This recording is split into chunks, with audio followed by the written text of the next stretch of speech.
Well, when I was in high school, the very worst thing in the world was getting up in front of my class or any class and talking and making a presentation. So, of course, in civics, I had to do it every Friday. So I had to keep all my other grades up past an A in order to take that horrible F every Friday, because I simply couldn't get up in front of the class and deliver my little 5-minute blurb on civics. But I did overcome that, because when I went to Western, the very first class I signed up for was speech, and I got an A in speech. And so I did overcome that. Actually, I can speak in front of people, and I found that out when I went to Western and took my first speech class and got an A in it. When I was in high school, I can't remember if I was a freshman, a sophomore, a junior, or a senior, but in PE, there was this test that we had to do. It was the President's Fitness Award test, and it was based on our grade, and you were just cool if you could pass it, you know? And I wanted to be cool. I really wanted to do it, and so I worked really hard. I could do the push-ups, yes, guys push-ups even. I even got pull-ups, which I can't do today, but I got them then. I worked hard on the shuttle run, on the 50-yard dash, and then there was the softball throw. The softball throw, you guys. I knew I could do it. And I went out there full of confidence, and you get 3 tries, and it's the best of your 3. And I went out there, and I got all geared up. I had my 3 balls there, and I got back, and I threw that thing as hard as I could. And oh my, it went like 50 feet. You gotta be kidding me, 50 feet. I had to have 100 feet. I didn't have twice that far. So I knew I could do it the next time. And I did the same thing, and I went back, and I threw it as hard as I could, and it just went straight down almost into the ground. And it was about the same distance. And I was like, okay, this isn't working. I had one more try. And so they said, okay, all you have to do is throw it up higher, Kathy. Just don't throw it so it just goes to the ground and makes this big divot in the ground. Throw it up really high, and then you can get more distance out of it. Okay, I can do that. I will do that. So I got all ready, threw it up so that it went really high, and I watched it, and it was so high, I thought, this is going to make it.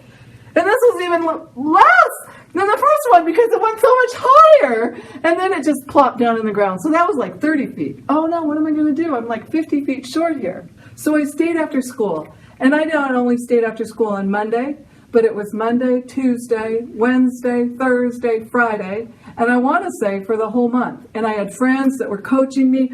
Kathy, you just have to put all your weight on your back foot, lift your arm up high, and then throw it and follow through with your foot.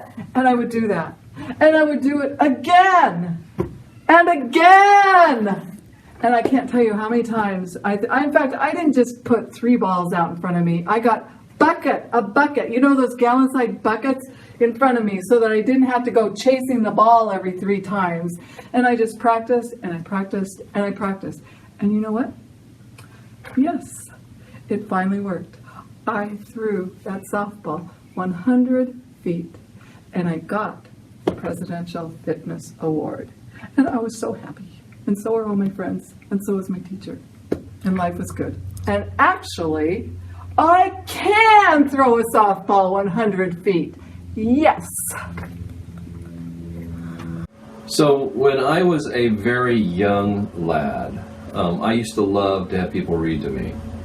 But when I was in 1st and 2nd grade, I wasn't aware that I was creating a unique experience for myself by not being able to read well at all.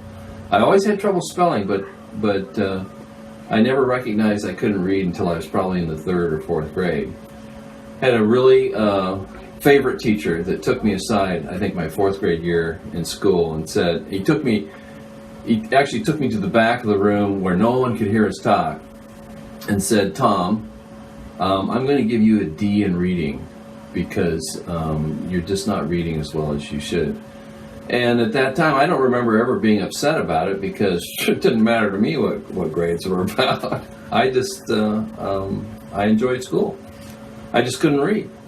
So I did all kinds of great things to become a better reader. One of the things I did was I took my reading textbook home every day and I practice read the story that we were going to read the next day in class. So when it came to class time, I could read it. Well, when I was in grade school, I went to a one-room grade school for 6 out of my 8 years in elementary school. And 2 of my best friends in my grade were the best readers on the planet. I mean, they could read like adults. And when we'd go to reading class and they'd start reading, it's just like my mouth would drop open and I'd immediately fall into the, just keep reading, I love listening to you. But I couldn't read, even after practicing. I used to take my spelling words home too to practice. So words and reading were always a special challenge for me. So my mom would make special deals with me. If I'd read so many books, she'd buy me a radio or just all kinds of crazy stuff. And I did that all the way through, actually I did it consistently all the way through 7th grade. Then in 8th grade, I started not taking my reader home to practice. And eventually, by the time I was in 10th grade or a sophomore in high school, I could actually go into the library and pick up a book or a newspaper or a magazine and read just because it was just fun and I enjoyed it. So after all those years of trying, it actually happened when I was a sophomore in high school that I fell in love with reading.